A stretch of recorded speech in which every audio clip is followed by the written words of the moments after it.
Raga, ci sono cascato di nuovo. Senza camminare proprio non ce la faccio, Cammino del Salento, la via del mare da Lecce a Santa Maria di Leuca, la punta più a sud del Tacco d'Italia, per intenderci. Con un nuovo o quasi compagno di cammino, Filippo, che tanto avete già visto in altri miei video. Sono partito per quest'angolo d'Italia nonostante un ginocchio ancora dolorante dopo il Kungsleden, ma erano 2 mesi che non facevo più giorni di cammino e ne sentivo il richiamo. Fra l'altro, senza volerlo, stavo andando a chiudere un cerchio assurdo perché 13 mesi fa ho iniziato questo mio periodo sabbatico con un trekking costiero, il Fisherman Trail in Portogallo, e ora con questo si chiude questo periodo di viaggi e cammini. Vi giuro che non è stata una cosa fatta apposta. Scogliere, fari, taralli, ulivi, pasticciotti e tramonti. Il Salento in novembre, quindi totalmente fuori stagione e quindi luoghi quasi deserti da godersi a pieno. Buona visione!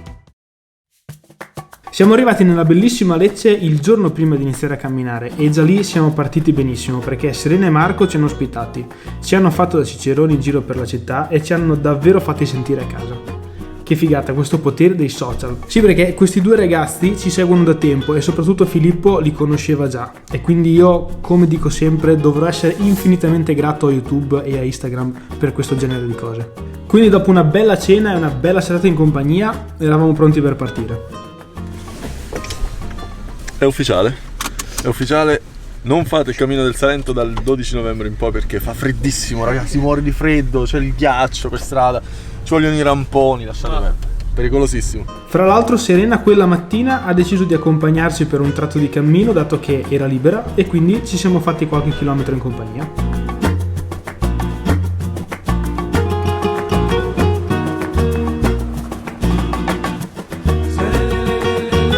Fammi il passo. Sì, sì, un po' come Mazzo.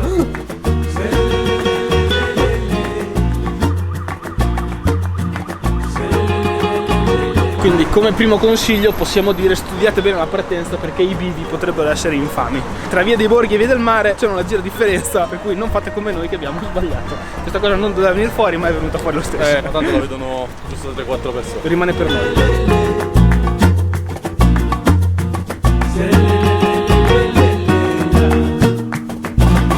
Un esemplare di youtuber. Saranno accoglienti? Lo scopriremo.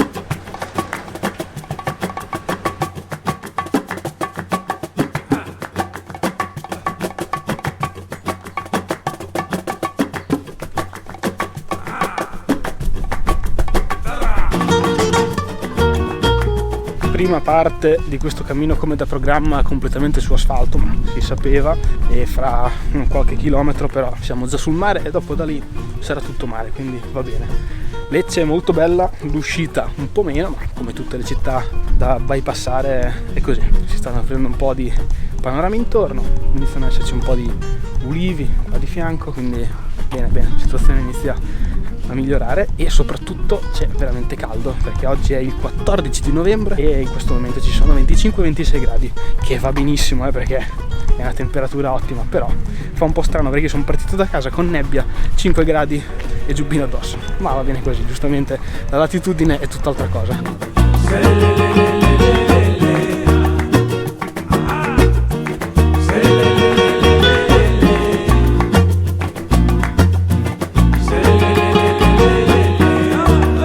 Poi in mezzo al nulla più totale sbuca questo paesino minuscolo con un castello enorme, bellissimo, e questa piazzetta, un bonbon.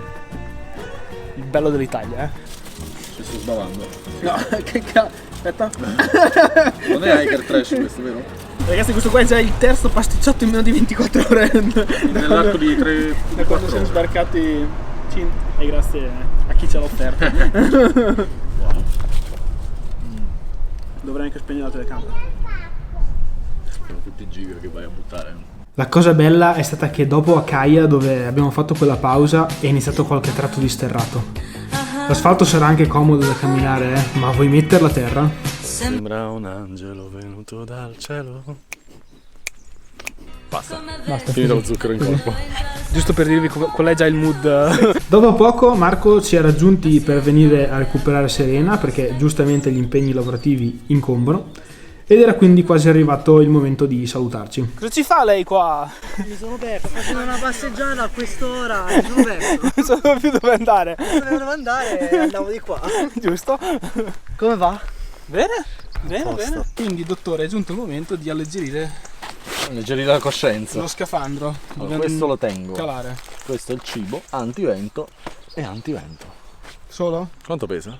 Fai una stima. Pesa che si può no. liberare di altro. No, c'è altro, c'è altro. Tipo le pile, tipo il power bank. Maglia da notte.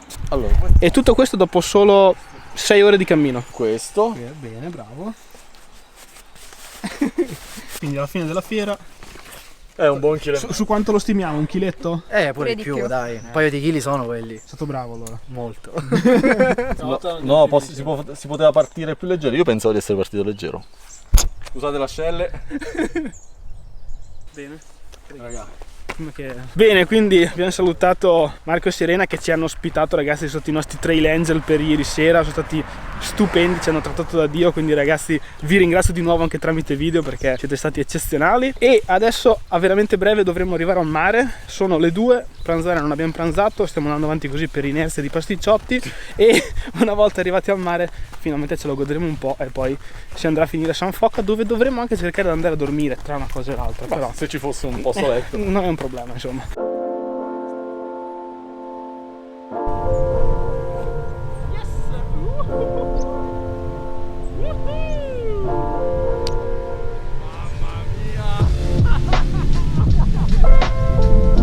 E quindi finalmente siamo arrivati sul mare. Tra l'altro là dietro si vede, presumo, quella che è San Foca, il nostro arrivo di oggi.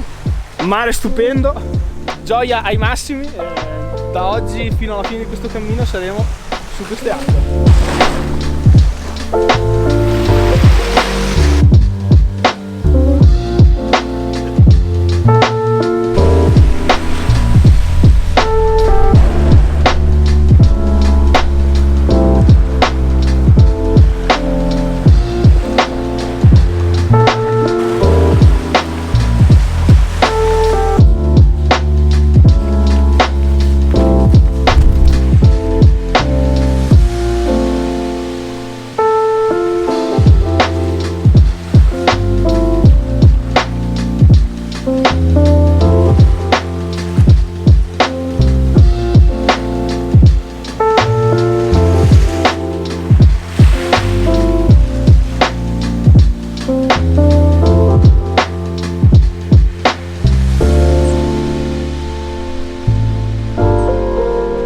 Siamo ufficialmente arrivati a San Foca, quindi fine della tappa di oggi, con una luce che avete visto anche prima è uno spettacolo, alla faccia del fatto che novembre non sia un mese per il turismo qua, ragazzi, una roba spettacolare, temperatura giusta, perfetta. Adesso ci andiamo ad appropinquare al bed and breakfast che abbiamo contattato prima per andare a dormire, ci rilassiamo, doccetta e poi dopo si esce a vedere il paese.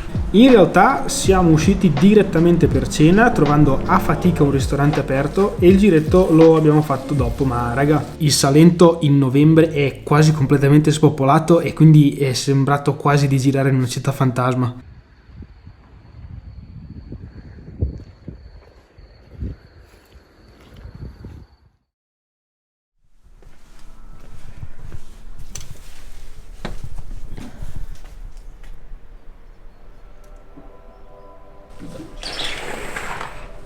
Buongiornissimo ragazzi, siamo appena usciti dal nostro appartamento, vista mare blu, mi raccomando, se venite a San Foca consigliato. Adesso ci dirigiamo al prossimo paese per fare colazione innanzitutto, dopodiché troveremo la Grotta della Poesia che non vedo l'ora di vedere, poi abbiamo Torre dell'Orso e arrivo a Otranto. Sono alle 8 della mattina, come vedete siamo in maglietta, maniche corte, c'è una temperatura meravigliosa e in teoria la giornata sarà completamente serena e soleggiata, quindi molto bene, buon cammino a noi.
Che spettacolo ragazzi, questa grotta è veramente bella. Fra l'altro, se fossimo passati fra un'oretta o due con il sole che picchiava i raggi direttamente dentro, i colori dell'acqua sarebbero stati ancora migliori, ma purtroppo siamo passati adesso e soprattutto non ci fermeremo a lungo perché dobbiamo ancora far colazione e abbiamo una fame della Madonna, quindi proseguiamo.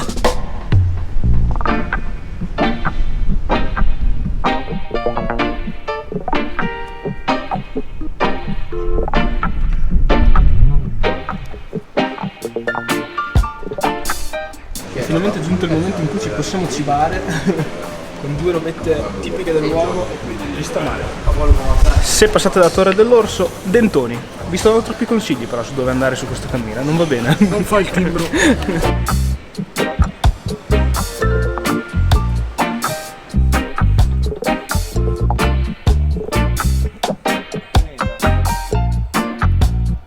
Appena dopo Torre dell'Orso si passa in questo piccolo angolo di, diciamo, riserva naturale. L'unica è che abbiamo il grosso sospetto che così facendo ci eviteremo il punto panoramico sulle due sorelle, ma ancora facciamo piano a dirlo perché magari adesso sbuchiamo e ce le abbiamo di fronte. E come volevasi dimostrare mi stavo sbagliando perché le due sorelle sono esattamente...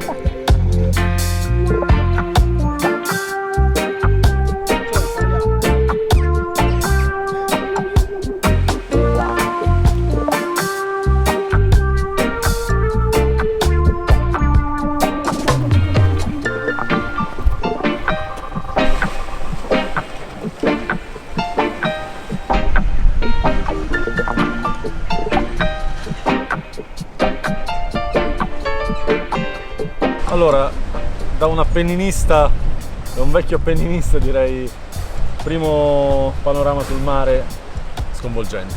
Già quello di ieri era bello, ma qui c'è della qualità ragazzi, molta qualità.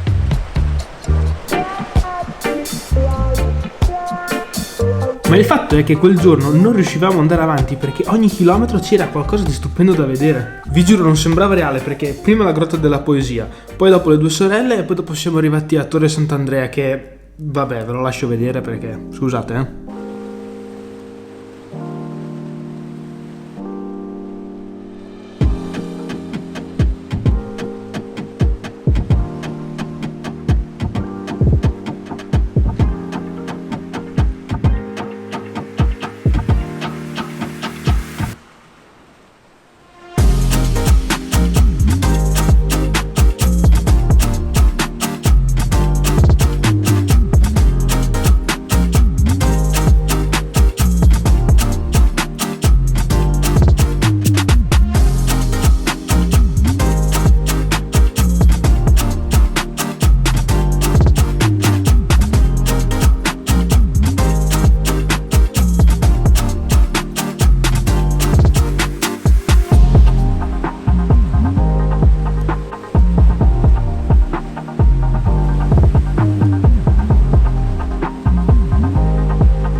Purtroppo da quando abbiamo lasciato il mare, quindi più o meno una decina di chilometri fa, e adesso dovremo tornarci su, la segnaletica non è proprio, diciamo, delle migliori. Potrebbero esserci molte più indicazioni in bivi e svolte da fare. Adesso noi stiamo seguendo la traccia GPX sul telefono, quindi ci ritroviamo, però sappiate che insomma c'è da stare un attimo all'occhio, si potrebbe fare un po' meglio la segnaletica qua. Comunque non è niente di che, però ripeto, non andate sovrappensiero quando fate questo tratto perché rischiate di prendere una strada sbagliata.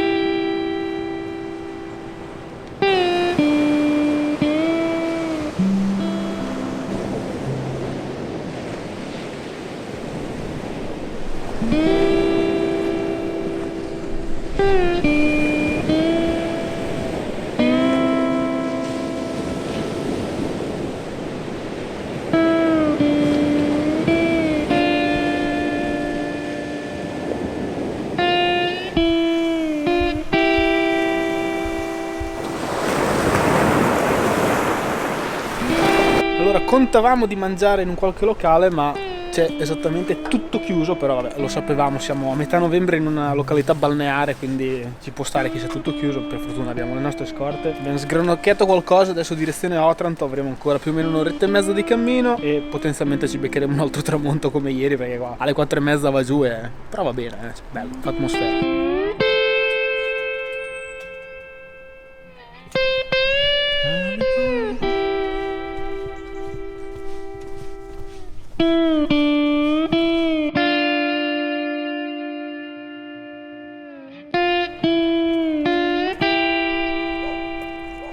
Ho una domanda per gli amici del posto, se mai qualcuno del posto vedrà questo video. È da tutt'oggi che abbiamo sulla testa un aereo che sta girando praticamente in tondo e niente, volevo sapere se qua in zona c'è una base militare dell'aviazione o qualcosa del genere, perché è un aereo militare sicuro, perché va troppo forte e tutt'oggi che gira qua, quindi fatemi sapere in caso, grazie, che sono curioso. Oregano. Il problema che affligge ogni hiker, arrivare in un supermercato con della fame. Sì, si spendono più soldi che per il viaggio e questa è quasi una fame chimica, però dobbiamo affrontarci una mattinata di domani. La voracità, la fame, il desiderio di cibo. Grazie Conad, grazie. E quindi anche stasera a quanto pare abbiamo una camera. Ora il dottor Raposelli è alle prese con Quello che il gli lavaggio. escursionisti non dicono. Finiremo di stendere tutto quanto e poi si esce per vedere Otranto, se ce la facciamo. Purtroppo il tramonto non è andata come vi dicevo, perché siamo entrati, abbiamo trovato il supermercato, siamo fermati lì, siamo venuti in bed and breakfast. Domani. Anche ad Otranto, nonostante sia una cittadina più grossa, abbiamo avuto comunque qualche difficoltà nel trovare da mangiare, quindi ci siamo fiondati su un aperitivo violentissimo e anche qui la situazione serale era davvero molto tranquilla. Però ragazzi, che bella Otranto, porca miseria. E quindi, buongiorno, ragazzi, siamo in partenza da Villarzilla. non mi ricordo già più il nome. Torniamo a Otranto, dove siamo già stati ieri sera, e poi si riparte per questa terza tappa. Colazione già fatta, ma penso che un secondo caffè ci potrebbe anche scappare.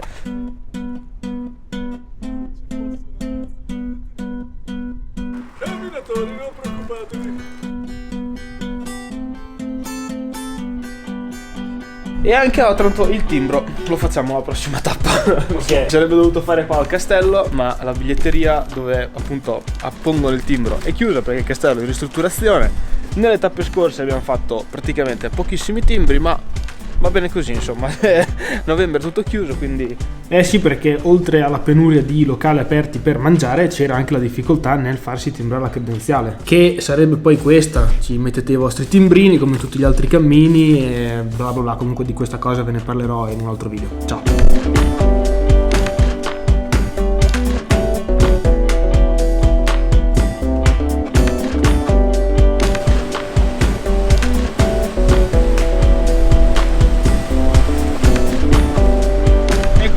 Rega, questa qua, se la vedete, è l'Albania. Ci avevano avvisati che in caso di vento favorevole si sarebbe vista e lì è un tiro di schioppo, veramente. Cioè, ovviamente saranno ore di navigazione, però si vede da Dio.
piccola pausa qua in questa cava di bauxite che ragazzi è veramente bella, l'avevo sottovalutata da foto e altri reperti video, ma devo dire che merita un gran bel colpo d'occhio. Quindi dicevo, pausina fatta, adesso facciamo un altro po' di strada perché dobbiamo arrivare fino al faro, che è il punto più ad est d'Italia, che penso ci mancheranno ancora pochi chilometri, quindi andiamo a vedere un'altra cosa molto interessante. Dunque abbiamo appena scoperto che questa indicazione che c'è appena dopo la cava era girata dalla parte contraria, quindi noi siamo saliti di qua, ma in realtà di qua passa la via Francigena, mentre noi dobbiamo andare di qua.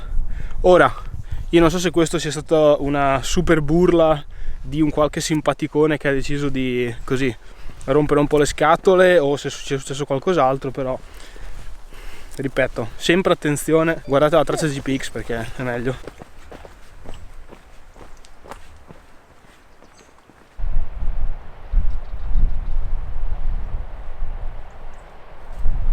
E siamo quindi arrivati a Punta Palascia, il punto più est d'Italia. Lì c'è il faro. Adesso scenderemo ancora un attimo, penso, per vedere un po' il panorama, fare qualche foto. Volevo anche far volare il drone, ma esattamente dietro la telecamera c'è una base militare, quindi non penso proprio che si potrà alzare in volo, ma va bene così, insomma, non c'è problema. E no, basta così. Il faro ve lo faccio vedere nella prossima puntata.